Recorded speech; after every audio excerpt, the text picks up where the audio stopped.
वंदे मातरम।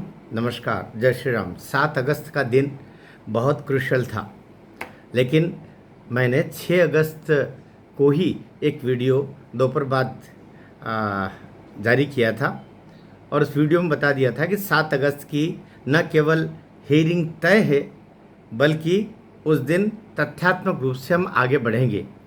आप मेरा पिछला वीडियो देख सकते हैं।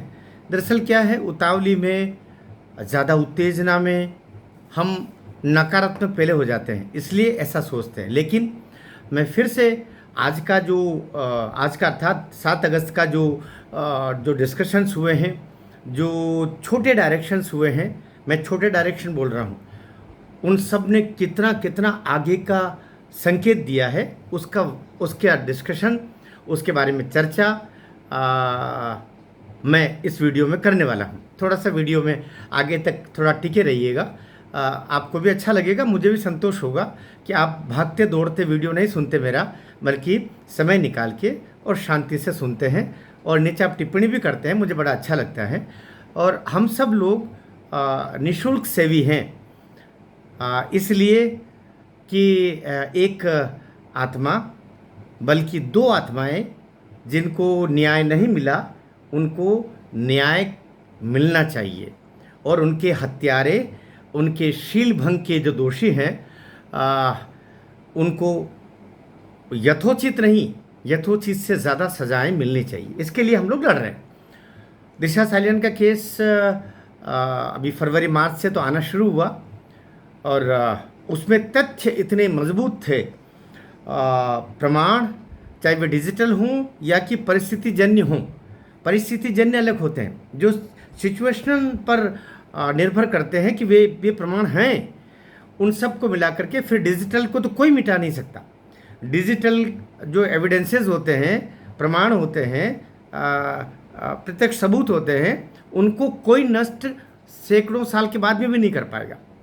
तो आदित्य ठाकरे कब दिशा सालियान के फ्लैट पर आया, कौन आया, कौन कौन के बीच क्या बात हुई, कब वहाँ से निकला, इस बीच में किस किस से बात हुई, बाद में किससे क्या बात हुई, उससे पहले क्या बात हुई, किसको वहाँ पर नियुक्तियाँ मिली, कौन ने क्या क्या वहाँ पर दुराचार में सहयोग किया या दुराचार किया, ये सारी चीज़ें जा नहीं सकती। माननीय उच्च न्यायालय इस सब को दृष्टिगत रखते हुए ही बहुत सारे संकेत कर रहा है।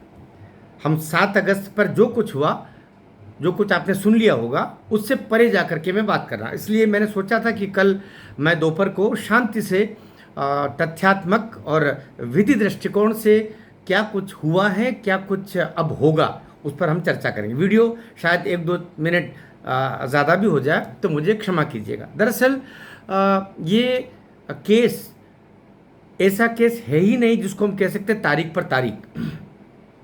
इतना समय तो ट्रायल कोर्ट इससे ज़्यादा समय ले लेता। ट्रायल कोर्ट भी होता तो आदित्य ठाकरे और चूँकि वो MP MLA कोर्ट में भी चलता, तो भी 2 साल का समय तो उनको भी मिलता है MP MLA कोर्ट में। इसलिए ये उससे भी द्रुत गति से वो सारा समय हम क्रॉस करके, पार करके और सीधे हाई कोर्ट में चले गए। हाई कोर्ट ने सीधा यूँ कह सकते हैं संज्ञान ले लिया है।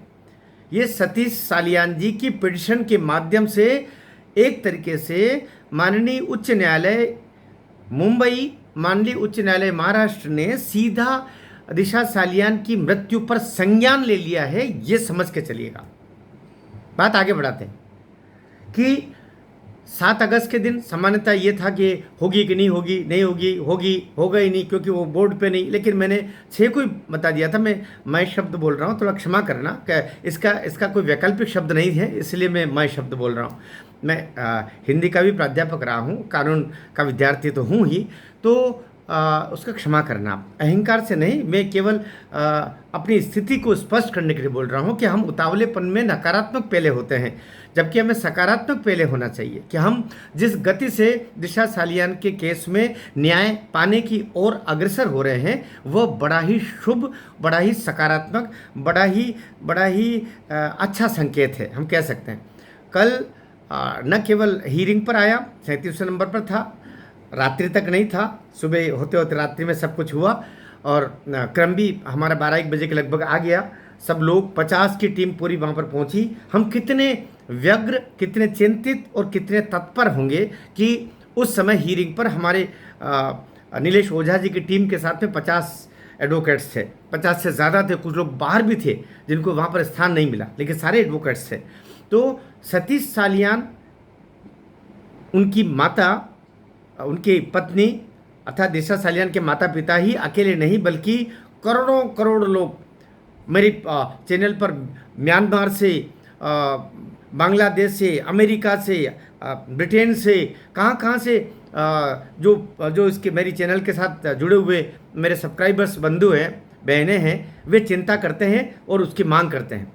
तो मैं सबको बताना चाह रहा हूँ कि कल बहुत सकारात्मक कार्य हुआ है।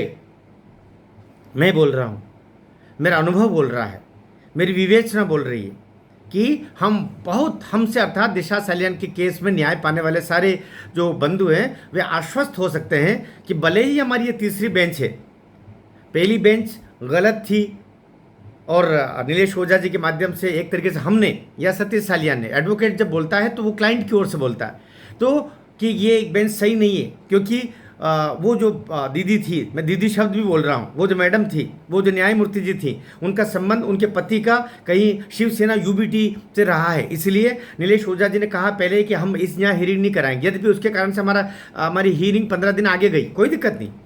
फिर कोतवाल साहब की बेंच आई, कोतवाल साहब की बेंच में हियरिंग हुई, बहुत तेज़ तरीके से काम हुआ, बहुत सारे डायरेक्शंस हुए, फिर हम तुरंत ही आगे बढ़े क्योंकि अगली हियरिंग के टाइम पर ये ज़रूरी नहीं था कि वही बेंच सुनती, इसलिए जजेस के ट्रांसफ़र होते हैं, बेंचेस चेंज हो जाती है।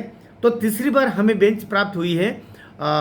जो कोतवाल साहब ने जो डायरेक्शन दिए थे वो अद्भुत थे। वो कानून के इतिहास में मैं सोचता हूँ कि वो याद किया जाएगा कि पूरी पिटिशन को उन्होंने इंक्वायरी के दस्तावेज के रूप में स्वीकार करते हुए उसमें कार्रवाई का बोल दिया। लेकिन वो है ना उसमें, वो क्योंकि जज जो भी बोलता है, न्यायमूर्ति जो भी वहाँ बोलते हैं, वो सारा लिखित में जाता है, अलिखित कुछ भी नहीं होता है। तो जब आप उसको प्राप्त करेंगे तो आप कितने सकारात्मकता से, क्योंकि हर जज अपनी भूमिका निभाते हुए आगे बढ़ रहे हैं। अभी भाई गडकरी जी की और पाटिल जी की बेंच है, दोनों न्यायमूर्तियों की बेंच है, दोनों ने एक मत से इस काम में आगे अपना काम कर रहे हैं और बहुत तेज़ी से काम आगे को बढ़ा रहे हैं। मैं कह सकता हूं कि जिस तरीके से वो नागरकर जो पुलिस इंस्पेक्टर का 12 बजा दी और कल उन्होंने बोल दिया नीलेश ओझा जी कि इसको अरेस्ट करो, ये कानून को कानून नहीं मान रहा है, कोर्ट को कोर्ट नहीं मान रहा है, सुप्रीम कोर्ट को भी अपनी जेब में लेके चल रहा है, ऐसा सरेआम बोल रहा है और इसको अरेस्ट करो। ये भी जिगरा चाहिए, नीलेश ओझा जी और उनकी पूरी टीम को साधुवाद देना चाहिए। ये कानून के सिपाही है और आप जानते होंगे, आप सब लोगों को जानना चाहिए, जो वकील होते हैं वो कानून के प्रहरी के रूप में जाने जाते हैं, कानून के रक्षक के रूप में जाने जाते हैं। ये कानून की जानकारी नहीं है, कानून के प्रहरी है। इसलिए उनका, और वो भी जज के सामने, न्यायमूर्ति के सामने, हाई कोर्ट में बेंच के सामने बोलना कि इसको अरेस्ट करो, क्या स्थिति रही होगी। ये कानून की विजय गाथा कल लिखी गई और उसकी हालत ख़राब कर दी बाद में गडकरी जी ने, न्यायमूर्ति जी ने तो, और उसको 14 दिन का समय और मांग रहा था। और मैंने आपको कहा था कि एक बार तो समय और ले ही सकते हैं, लेकिन समय 3 सप्ताह से 2 सप्ताह, 2 सप्ताह से अब 1 सप्ताह पर आके टिक गया। 1 सप्ताह बाद फिर हियरिंग होनी है, सामान्यतः 14 अगस्त के लगभग ही शायद हियरिंग हो जाए, क्योंकि 1 सप्ताह मतलब 1 सप्ताह होता है। कभी कभी 7 दिन के 9 दिन भी हो सकते हैं, लेकिन 1 सप्ताह का मतलब 1 सप्ताह, क्योंकि 15 अगस्त को छुट्टी रहेगी, ये 14 को अगर वर्किंग डे है तो उस दिन हियरिंग होगी। और बहुत अब बचने की गुंजाइश महाराष्ट्र सरकार के पास नहीं है। देवेंद्र फडणवीस जी, यदि आप मेरा वीडियो सुनते हों या सुन रहे हो, मुझे बताया गया है कि देवेंद्र फडणवीस जी की टेबल तक मेरा मोबाइल जाता है, जाना चाहिए, क्योंकि हम वो लोग हैं जो सबको दांव पे लगा करके खड़े हुए हैं। जिस लड़की को अनाथ समझ करके उसका शील भंग करके उसकी हत्या कर दी गई, हम उसके सब माता पिता हैं। इसलिए ये चिंता नहीं कि देवेंद्र फडणवीस जी देख रहे हैं, नरेंद्र मोदी जी देख रहे हैं, या ट्रंप हमारे वीडियो देख रहे हैं, या हम पर कोई तलवार से हम वार कर देंगे। मरना हमें एक बार है।